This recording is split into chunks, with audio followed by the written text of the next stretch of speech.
अस्सलामु अलैकुम अज़ीज़ तलबा, ब्रिज कोर्स के 36वें दिन आपका इस्तकबाल है। चलिए देखते हैं आज की सरगर्मी, महारत तसव्वुर, पढ़ना लिखना फ़हम, कवायद। आओ मालूम करें उस्ताद सरपरस्त की मदद से सिफ़त ज़ाती और सिफ़त निस्बती किसे कहते हैं समझना। अज़ीज़ तलबा, आज हम सिफ़त ज़ाती और सिफ़त निस्बती समझेंगे। किस लफ्ज़ को सिफ़त ज़ाती कहते हैं और किस लफ्ज़ को सिफ़त निस्बती कहते हैं, आज हम देखेंगे। अज़ीज़ तलबा, जो अल्फाज मौसूफ़ की ज़ाती खुसूसियात बताते हैं उन्हें सिफ़त ज़ाती कहते हैं। मसलन उनके वालिद बड़े मालदार थे। यहाँ पर जो मालदार लफ्ज़ किया इस्तेमाल हुआ है बच्चों, ये सिफ़त ज़ाती है। मालदार किसी की ज़ात के लिए इस्तेमाल किया जाता है मुकम्मल तौर पर।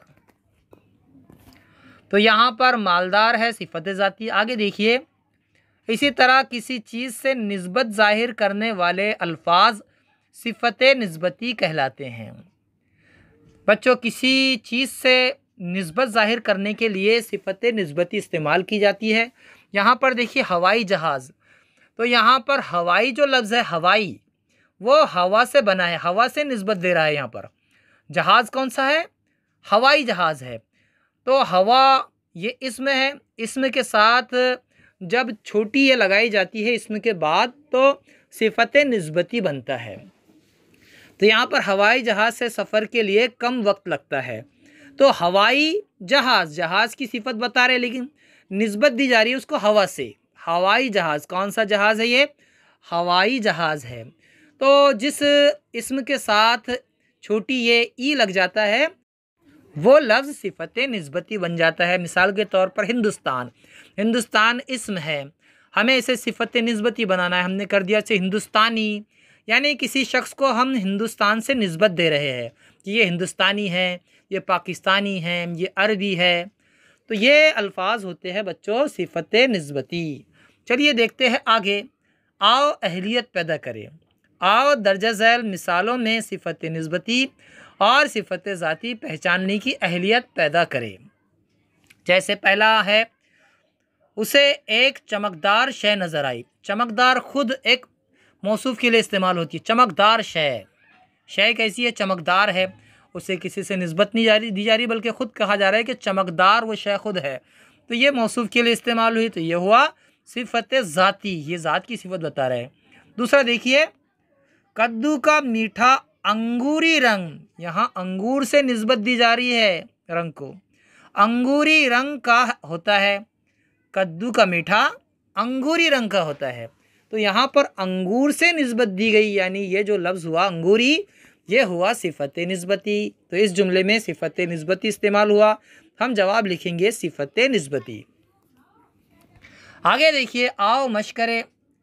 दर्ज झैल जुमले सिफ़त ज़ाती है या सिफ़त निस्बती, पहचानिए। अज़ीज़ तलबा, यहाँ पर जुमले दिए गए हैं। पहला जुमला है, वो काले घोड़े पर बैठा। काला, काला जो होता है, काला तो एक रंग है, वो सिफ़त ही है और किसी की ज़ाती सिफ़त है। काला गोरा हम इस्तेमाल करते हैं। अब घोड़ा ही खुद काला है तो उसकी ज़ात की अपनी सिफ़त है, तो ये सिफ़त ज़ाती है। दूसरा है, अंग्रेज़ी ज़बान सीखना बहुत ज़रूरी है। यहाँ पर ज़बान को निस्बत दी गई अंग्रेज़ी से, यानी अंग्रेज़ों की ज़बान अंग्रेज़ी, तो अंग्रेज़ी जो हुआ लफ्ज़ वो सिफ़त निस्बती हुआ। यहाँ पर हम लिखेंगे सिफ़त निस्बती। तीसरा जुमला देखिए, ये गरीब आदमी बहुत मेहनत करता है। गरीब आदमी है। अब इसका जवाब आपको लिखना है। आखिरी जुमला सुनिए, उन्होंने सनती तालीम के स्कूल जारी किए। देखिए सनत के साथ ई लगा है, क्या बनेगा आप समझिए और लिखिए। आगे देखिए, आओ तख़य्युलाती बने। आओ अपने उस्ताद वालिदैन की मदद से दरसी किताब, रिसाले, अखबार या मैगज़ीन के ज़रिए सिफ़त ज़ाती और सिफ़ती निस्बती के जुमले तलाश करके लिखिए। अज़ीज़ तलबा, आपको सिफ़त ज़ाती और सिफ़त निस्बती के जुमले तलाश करके लिखने हैं। सिफ़त ज़ाती वो सिफ़त होती है जिसकी ज़ात में ख़ुद एक सिफ़त होती है, जैसे चमकदार, खूबसूरत, बेहतरीन, उम्दा, प्यारा, ये अल्फाज कैसे होते हैं? मालदार, गरीब, ये अल्फाज मौसूफ़ के लिए इस्तेमाल किए जाते हैं, तो ये सिफ़त ज़ाती होते हैं, ठीक है ना। और सिफ़त निस्बती हमने आपको बताया कि जिसमें छोटी ये लगाई जाती है, आम तौर पर निस्बत दी जाती है किसी इलाके से, किसी शहर से, किसी ज़बान से निस्बत दी जा रही है। किसी भी चीज़ से जब निस्बत दी जाती है तो वह सिफ़त निस्बती कहलाते हैं। ठीक है अज़ीज़ तलबा, उम्मीद है आप समझ गए होंगे। हम फिर मिलेंगे अगले वीडियो के साथ, तब तक के लिए अल्लाह हाफ़िज़, अस्सलामु अलैकुम।